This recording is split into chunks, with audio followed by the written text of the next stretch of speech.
My dad said he loved me for the first time in his life, like a millisecond before he started to completely mentally unravel, and like the next day was hospice, and he was just a zombie. It was maybe one of the last sentences my dad uttered was "I love you," and he never said it. Did it mean?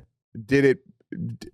I don't want to say did he mean it, but did it seem? He went, "I love you." Psych. Give me that Oxycontin. But you know what I mean, like. What, you think it was? Are you asking it wasn't performative? No. Meaning, you know, when people go, "I love you," or like, did it seem like he finally understood it? No, I'll tell you how it went down. And it was a feeling. He didn't die in the hospital. We went. He spent the last year of his life in bed in the house. He didn't want to die at the hospital. He's like, I don't want to fucking die at the hospital. I want to die at the house. So he was in his like hospital bed in his room, and like he was just always watching the news. My dad was just always like mainline MSNBC. He was just always watching the news. Still, even now. I landed, and he looked like the worst I've ever seen him in his life. I was like, this is the end. He looked like skeletal, like a Beetlejuice character, like Tim Burton. It is Jim crazy. Henson, it's crazy what just illness. Just his bones and skin. Remember that Mr. Show sketch where they go to the burn victim? Yeah. It's obviously incredibly funny, but like there's something to that. It was hilarious. I was like, Dad, you still got it, brother. Can I film this? Can I make content? No, it looked like a Jim Henson creation. Yeah. It was like, I was like, oh no, this is the end. This is the end. I was like, and I looked at a picture of him a year ago when he collapsed and went to the hospital, and he looked like $1 million with tubes hanging out of him. Compared to this, This was like, it was just like a skeleton man. It was like whenever you see like footage of like a famine in Yemen or Ethiopia, and you're like, fuck, humanity is fucked. It was like that.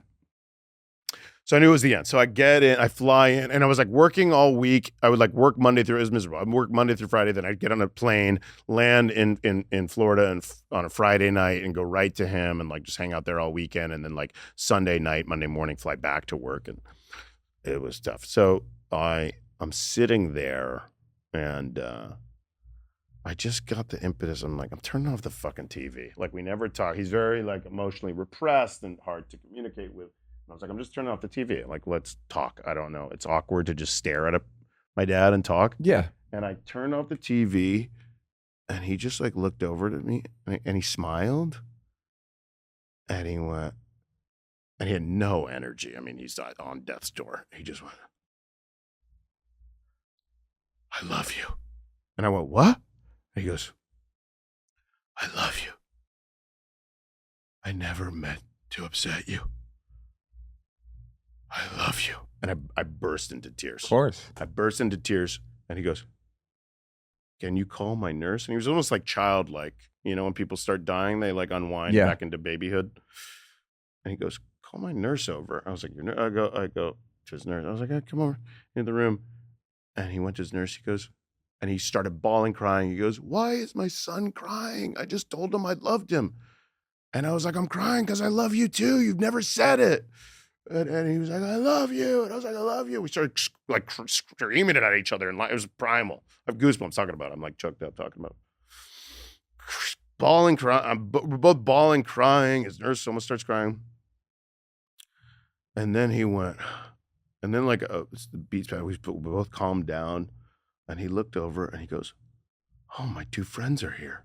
And it was just me and him and his nurse. And I go, what? And he goes, my two old friends from Haiti. I haven't seen them for years. They're here. And I go, Dad, there's no one else in the room with us. It's just me and your nurse. And he was like, oh, fuck. He gave me like a, oh, fuck face. He was like, fuck. And then it was just like, and then the next day hospice started. It was kind of like the last conversation I had with him. And then because he couldn't sleep. It got to the point where his nurse goes, he spends the entire night screaming because he's in so much pain. He would sleep for like maybe an hour. Yeah. And then just wake up and be like, ah, ah, ah, all through the night. Ah. Your organs are just... sounds like a monologue from the Eric Andre show. if I'm honest. He was on me right. Yeah. So we were just like, so hospice started. And then like, we had there'd be little tiny, moments of lucidity, but not really. So I don't know why I brought this up. Okay. I think I connected. You said you're ready to receive love. Yeah. So my MDMA psilocybin session was a lot about that moment, and my therapist, not the MDMA therapist, but my therapist was like, I think that last conversation with your father healed your heart in ways that you never expected. And would you agree? 110%. It's funny. What's the difference? Meaning, we all assume our dad loved. Well, I didn't assume my dad loved me, but that I think I'm rare in that regard. What I'm wondering is did you just kind of think like, it's kind of not a thing that the dudes like him fuck with, like love and emotions. My dad was like very that. aloof and absent throughout my entire childhood. You know what I mean? I felt ignored by my dad for my entire childhood. So, and my parents got divorced kind of out of nowhere when I was 12. I didn't feel like my dad, there's no extremes in nature. So I knew he loved me. I just wish he was more present. Mm-hmm. And I wish that he was more present, more active. And it's hard. It's hard to, as much as you can intellectually go, yeah, he's aloof, whatever. It's hard not to take his lack of presence personally. 100%. And so when he finally is like, hey, did it feel like that was not personal? When he said like, I'm sorry I let you down, it wasn't, I really do love you. Yeah. And also what helped was my dad was he repressed his emotions so much, but he was repressive till the fucking end. When he looked like a skeleton, I was like, how you doing, Dad? He's like, I'm fine. I'm great. Everything's fine. Why do you ask? It was like, why do you ask? It was like, you're not fine. Yeah. You should be like, I feel like hell. Yeah. I'm incredibly sick and I'm on death's door. But it was like, everything's fine. That was my dad his whole life. So I was like, damn, even in this extreme state, he's still that repressive and that avoidant. Yeah. And then, you see family members showing up that you haven't seen in years. So I was like, I always resented my dad for not supporting me going to into the arts, because I went to music college and then I got into comedy, and he was always like, go to med school or law school. He's a psychiatrist. And my uncle came in, who I hadn't seen in years, who was a musician, been a musician his whole life. He's in one of the most famous bands in Haiti for like 55 years. And my uncle turned to me and he goes, oh, he would say that shit to you? He would say that shit to me all the time. Don't go into music. Don't go into music. Don't go into music. He's like, I don't know. And like, he was like, I could tell he was still like a little bit like, fuck your dad for telling me that. Because my uncle was the baby brother. He was the baby amongst 7 children. The baby docs. So baby docs kids. So I was like, oh, it's not personal. There's a bunch of stuff came out. My friend was like, whose dad died. He goes, the secrets are going to come out, the family secrets. And it's all the same. It's all the same thing. It's all like the thing you didn't like him for, he did it to me. Yeah. Just as and then badly. You're like, oh, why did I take it personal? My dad is a human who is flawed. Yeah. Everybody's parents are a flawed human being. Yeah. And everybody is going to be a flawed human being to their kids. I think we misunderstand how they're going to be flawed, because you would think like, if telling your son like to get a good job is like fairly typical immigrant, et cetera, but then it's like, why did you do it to your brother? It becomes about the like in some ways like a poverty of spirit in that regard, and not like personal to you. It's just like, because he's scared all the time, and he's like putting it on other people. Yeah. And so you felt so few catharsis in life, but that actually sounds like one. Your dad said I love you on his deathbed. Yeah.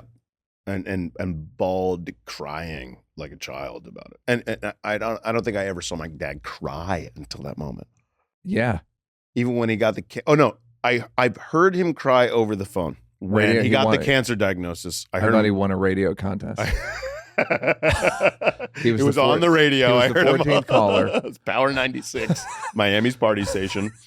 I heard him cry over the phone when he got his cancer diagnosis. I heard him kind of softly weep on the phone when he was telling me like, He had no money at the end. He was really bad with money. And he was like, I got this little life insurance policy. And like he was prepping to die. Like I heard him like weeping. But then like, it was not only the first time he told me he loved me. It was the first time I saw him cry. And it was like, he was bawling crying. It wasn't subtle.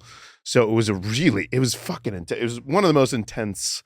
It sounds like fucking wildly human. Yeah, it was wildly human. And he's tiny. He's shriveled small. Shriveled like the crypt keeper from Tales from the Crypt. Yeah. That's what he looked like. Yep. Like and every part of his skeleton you could see in different body parts. It's haunting to see your one of your family members in that state. One of the weirdly most important moments of your life. One of the most important moments of my life, yeah. Hey, did you like that? Did you like that? Yeah, did you like it though? You want more? Don't want to work? Would rather watch videos of me grab-assing with people? First of all, go up here to subscribe, and then go up here to watch more clips. This is like when the weatherman says that there's a high pressure system coming in. I'm not really used to the green screen.